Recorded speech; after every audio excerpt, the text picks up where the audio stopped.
مجھے اللہ کی رحمت سے امید ہے کہ 1 سال کے گناہوں کا کفارہ ہے. تو بڑی فضیلت ہے. رمضان کے بعد سب سے زیادہ فضیلت عاشورہ کے روزے کی ہے, 10 محرم کا روزہ. سمجھ رہے ہیں؟ محرم میں ہمیں شریعت نے کیا کرنے کا حکم دیا ہے, اسلام کیا کہتا ہے؟ پہلی بات, اسلام یہ کہتا ہے کہ محرم میں روزے رکھنا دوسرے مہینوں کی نسبت زیادہ ثواب ہے. رمضان کے بعد تو زیادہ سے زیادہ روزے رکھیں, اور اسپیشلی 10 محرم کا روزہ 1 سال کے گناہوں کا کفارہ ہے, یہ اور زیادہ ثواب ہے. پورے محرم نہیں رکھے جاتے تو کیا کرنا ہے, 10 محرم کا رکھنا ہے.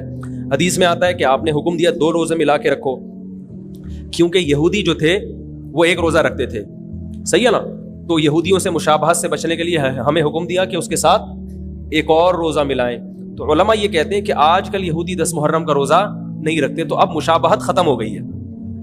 تو اگر کوئی 9, 10 یا 10, 11 کا رکھ لے تو اچھی بات ہے, نہیں تو صرف 10 محرم کا بھی رکھ لے تو بھی انشاءاللہ پورا ثواب ملے گا, کیونکہ اب اس میں مشابہت رہی نہیں ہے. سمجھ رہے ہیں کہ نہیں سمجھ رہے؟ یہ کرنے کا کام ہے. دوسرا کام, محرم میں گناہ دوسرے مہینوں کی نسبت زیادہ, اس کی قباحت زیادہ بڑھ جاتی ہے, کیونکہ 4 مہینے محترم ہیں, شوال, ذیقعد, ذیقعدہ, ذیلحجہ, محرم اور رجب.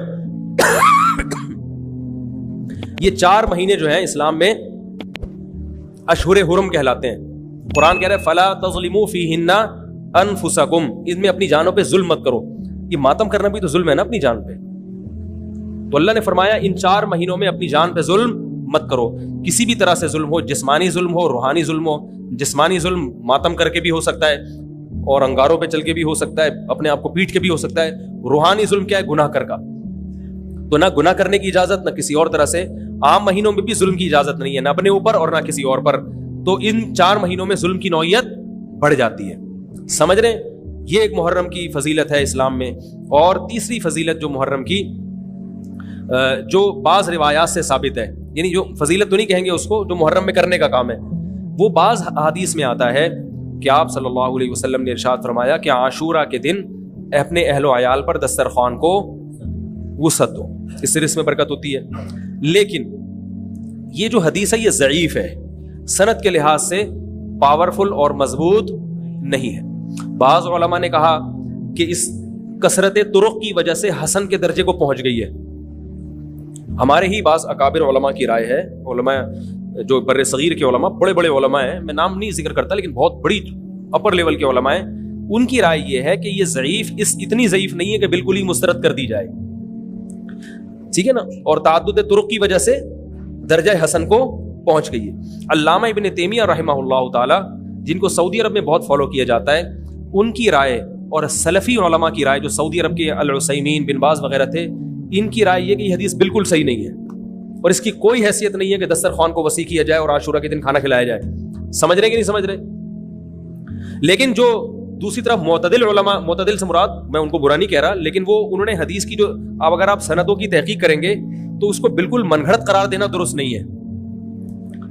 اگر سندوں کی تحقیق کریں گے تو ایسا معلوم ہوتا ہے کہ علامہ ابن تیمیہ رحمہ اللہ تعالی, جو ہمارے لیے قابل احترام ہے, انہوں نے اس حدیث کو رد کرنے میں تھوڑا مبالغہ سے کام لیا, غلو کیا ہے.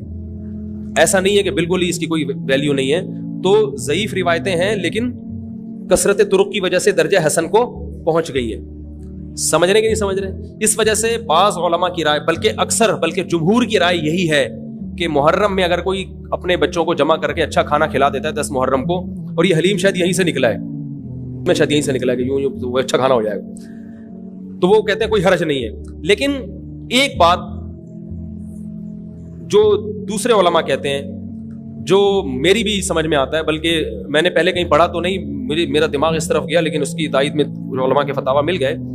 دیکھو, اگر کوئی حدیث ضعیف ہو یا حسن ہو تو صرف حسن ہونا کافی نہیں ہے, یہ دیکھا جائے گا کہ یہ دوسری صحیح حدیثوں سے ٹکرا تو نہیں رہی ہے. یہ بھی ایک فقہ کا اصول ہے کہ اگر ایک کمزور چیز ہے لیکن وہ طاقتور دلیل سے ٹکرا رہی ہے تو پھر اس کمزور چیز کو بالکل رد کیا جائے گا. تو عاشورہ کے دن روزہ رکھنے کا حکم ہے, یہ بالکل بخاری مسلم کی صحیح حدیث سے ثابت ہے.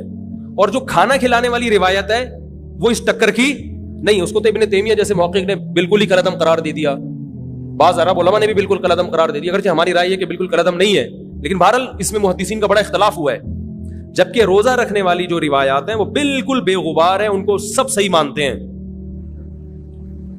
تو کھانا کھلانا اور روزہ جمع بولو بھائی نہیں ہو سکتا, اس لیے کہ اگر وہ روزے کا دن ہے تو کھانے کا دن نہیں ہے, کھانے کا دن ہے تو روزے کا نہیں. ابن تیمیہ رحمہ اللہ تعالیٰ کی رائے یہ ہے کہ بعض لوگوں نے شیعہ کی مخالفت میں غلو کیا ہے.